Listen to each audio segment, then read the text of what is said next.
حضرت انس رضی اللہ تعالیٰ عنہ سے روایت ہے کہ ایک آدمی حضور اکرم صلی اللہ تعالیٰ علیہ وسلم کی خدمت عالیہ میں حاضر ہو کر عرض کرنے لگا، یا رسول اللہ صلی اللہ علیہ وسلم، کیا میرا سیاہ رنگ اور بدصورتی مجھے جنت میں جانے سے روک دے گی؟ ارشاد فرمایا، نہیں، اس ذات کی قسم جس کے قبضہ میں میری جان ہے، کبھی نہیں، جب تک کہ تو اپنے رب پر یقین اور اس کے رسول کے لائے ہوئے دین پر ایمان رکھتا ہے۔ وہ شخص کہنے لگا، اس ذات کی قسم جس نے آپ کو نبوت کا شرف بخشا ہے کہ میں آپ کی مجلس میں حاضر ہونے سے پورے 8 ماہ قبل اسلام لا چکا ہوں۔ میں نے خدمت عالیہ میں موجود حضرات کو اور ان کے علاوہ اور مسلمانوں کو بھی اپنے لیے پیغام نکاح دیا، مگر سب نے میرے سیاہ رنگ اور بدصورتی کی وجہ سے مسترد کر دیا، حالانکہ میں بنو سلیم کے شریف گھرانے کا آدمی ہوں، البتہ میرے ماموں کے سیاہ رنگ کا اثر مجھ پر ہو گیا ہے۔ آپ نے ارشاد فرمایا، عمر بن وہب کہاں ہے؟ یہ بنو ثقیف کا ایک شخص تھا جو ابھی ابھی مسلمان ہوا تھا۔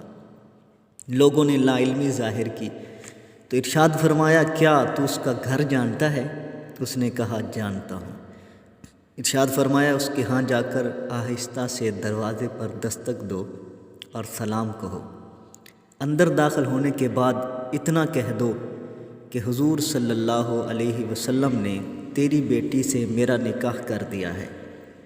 کہتے ہیں اس کی بیٹی انتہائی حسین و جمیل اور عقل و سمجھ کی مالک تھی۔ یہ شخص دروازے پر آیا، دستک دے کر سلام کہا۔ اہل خانہ نے عربی لہجہ میں سن کر مرحبا کہا، دروازہ کھول دیا، مگر اس کا کالا رنگ اور قبیح صورت دیکھ کر سب ناک منہ چڑھانے لگے۔ ادھر اس نے یہ بات بتائی کہ رسول اللہ صلی اللہ علیہ وسلم نے تمہاری بیٹی سے میرا نکاح کر دیا ہے۔ یہ سن کر سبھی نے شدت سے انکار کیا اور یہ شخص واپس لوٹ گیا۔ یہ ماجرا دیکھ کر نوجوان بیٹی نے اپنے والد سے کہا، ابا، نجات کی فکر کرو، اس سے پہلے کہ وحی کے ذریعے تمہاری فضیحت اور رسوائی ہو جائے، اس سے بچنے کی راہ تلاش کرو، اور اگر واقعی رسول اللہ صلی اللہ علیہ وسلم نے اس کے ساتھ میرا نکاح کر دیا ہے تو اللہ اور اس کے رسول نے میرے لیے جو پسند فرمایا ہے میں اس پر دل و جان سے راضی ہوں۔ یہ سن کر لڑکی کا باپ حضور صلی اللہ علیہ وسلم کی خدمت عالیہ میں حاضر ہوا اور پیچھے ہی بیٹھ گیا۔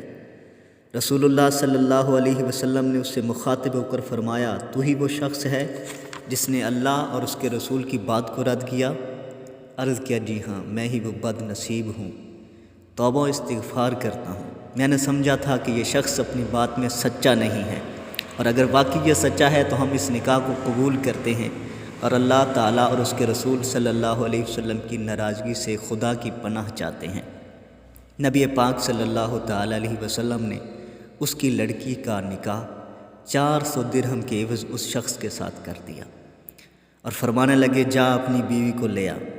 اس نے عرض کیا، اس ذات کی قسم جس نے آپ کو نبی برحق بنا کر بھیجا ہے، میرے ہاتھ میں تو کچھ بھی نہیں ہے، اتنی مہلت چاہیے کہ اپنے اقارب سے کچھ اکٹھا کر لوں۔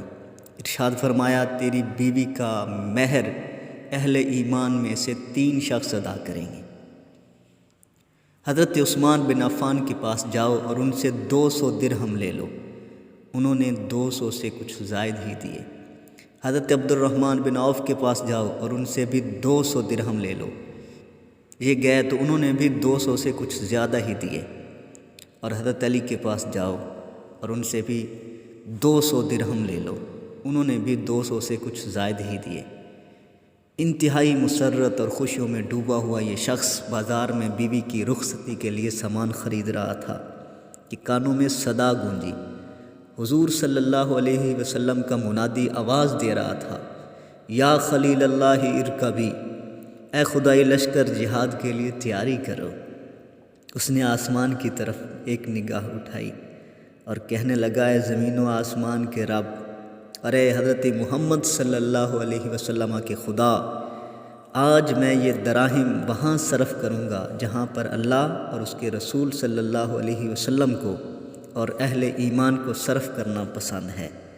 پس ایک گھوڑا خریدا، تلوار اور نیزہ خریدا، ایک ڈھال خریدی، پگڑی کو کمر پر کس کر باندھا، منہ پر نقاب اوڑھ لی، صرف آنکھوں کی جگہ کھلی ہوئی تھی۔ مہاجرین کی صف میں آ کر شامل ہو گئے۔ وہ آپس میں کہنے لگے، یہ اجنبی شاہ سوار کون ہے؟ حضرت علی فرمانے لگے، اسے کچھ نہ کہو، ممکن ہے یہ شخص بحرین یا شام کے علاقے سے دین سیکھنے آیا ہو اور تمہاری ہمت افزائی کے لیے تمہارے ساتھ شامل ہو گیا ہو۔ لڑائی شروع ہوئی تو اس نے خوب نیزے کے وار کیے، تلوار کے جوہر دکھائے، حتیٰ کہ گھوڑا میدان میں کام آ گیا تو پیدل چلنے لگا اور بازو چڑھا کر مارکا کے لیے تیار ہو گیا۔ رسول اللہ صلی اللہ علیہ وسلم نے سیاہ بازو دیکھے تو پہچان لیا۔ ارشاد فرمایا، کیا تو سعد ہے؟ عرض کی، فرمایا تیرا نصیب بھی سعادت مند ہو گیا۔ وہ نیزوں کے وار اور تلوار کی مار سے دشمنوں کے کھیت کرتا رہا، حتیٰ کہ آواز آئی، سعد شہید ہو گیا۔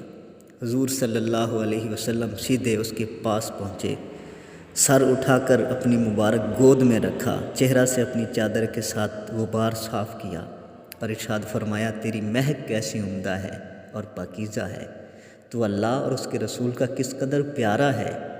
یہ فرمایا، پھر آپ رونے لگے، پھر تبسم فرمایا اور منہ پھیر لیا اور فرمایا، رب کعبہ کی قسم، یہ حوض پر پہنچ گیا ہے۔ ابو لبابہ رضی اللہ تعالیٰ عنہ نے عرض کیا، یا رسول اللہ صلی اللہ علیہ وسلم، میرے ماں باپ آپ پر قربان، حوض کیا ہے؟ ارشاد فرمایا، حوض جو میرے رب نے مجھے عطا فرمایا ہے، جو صنعا یمن سے بصرہ تک چوڑا ہے، جس کے دونوں کنارے یاقوت اور موتیوں سے مرصع ہیں، جس کا پانی دودھ سے زیادہ سفید اور شہد سے زیادہ میٹھا ہے، جو ایک دفعہ اسے پی لے گا پھر کبھی پیاسا نہ ہوگا۔ ابو لبابہ نے عرض کیا، یا رسول اللہ صلی اللہ علیہ وسلم، ہم نے دیکھا کہ آپ پہلے روئے، پھر تبسم فرمایا، پھر منہ پھیر لیا۔ ارشاد فرمایا، رونا تو مجھے سعد کے فراق کی وجہ سے آیا اور اللہ تعالیٰ کے ہاں اس کا بلند مقام دیکھ کر جی خوش ہوا، اور منہ اس لیے پھیرا تھا کہ اس کی جنتی بیویاں یعنی حوریں اس کی طرف بھاگی چلی آ رہی تھیں، جس سے ان کی پنڈلیاں اور پازیب بھی کھل رہے تھے، تو میں نے حیا کے مارے ادھر سے منہ پھیر لیا۔ پھر اس کے ہتھیار اور دیگر سامان کے متعلق فرمایا، اسے اس کی بیوی کے گھر لے جاؤ اور بتاؤ کہ اللہ تعالیٰ نے تمہاری بیٹی سے بڑھیا بیویوں کے ساتھ اس کی شادی کر دی ہے۔